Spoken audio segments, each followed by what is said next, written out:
do you find that firms tend to fund SQE1 and or SQE2?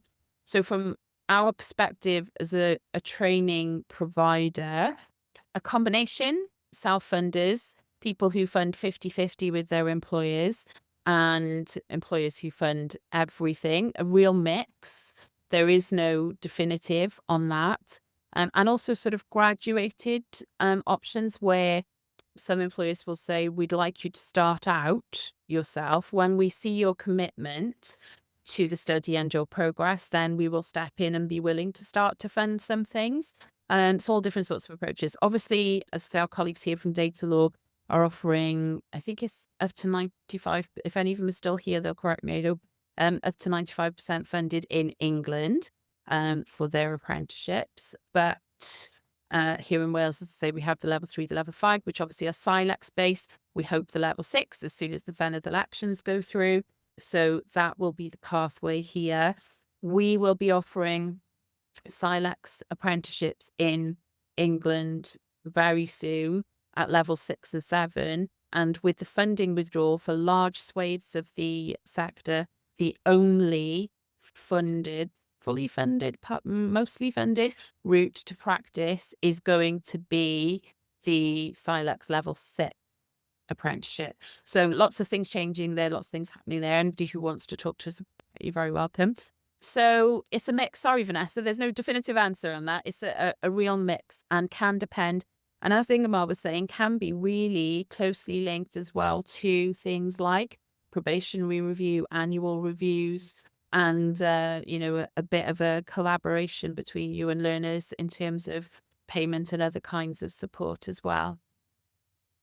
Yeah, midway reviews. Yeah, good ideas. Anything that you'd want to add on that, Ingemar, about? No, I suppose because I'm working in that 30% who don't go through law firms, the majority I come across are self-funding.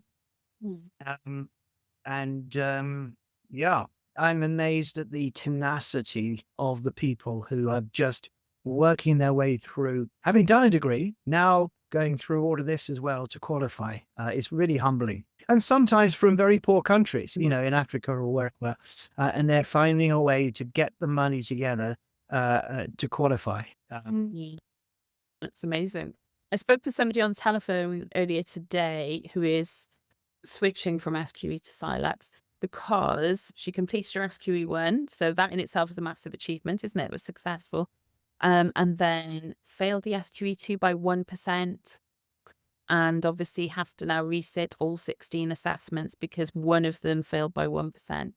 So she was devastated and said, I can't do it again. I need to do something a bit different. So that was literally just before we came on the call. I spent quite a bit of time on the phone talking her through that. So yeah, it's brutal in lots of ways, isn't it? Yeah. It always has been, the exams are the exams, I did the Law Society finals, and you failed, you had to sit again. Yes, absolutely. Yeah, same. I did the LPC for my qualifications. It has always been for, I remember that first day going into induction and the message was you can have half a day off on Christmas Day. And if you're on top of your stuff, you can have half a day off on your birthday. That's it. The rest of the time, you're studying, you're working, that's it, end of, and that hasn't changed hugely, I don't think,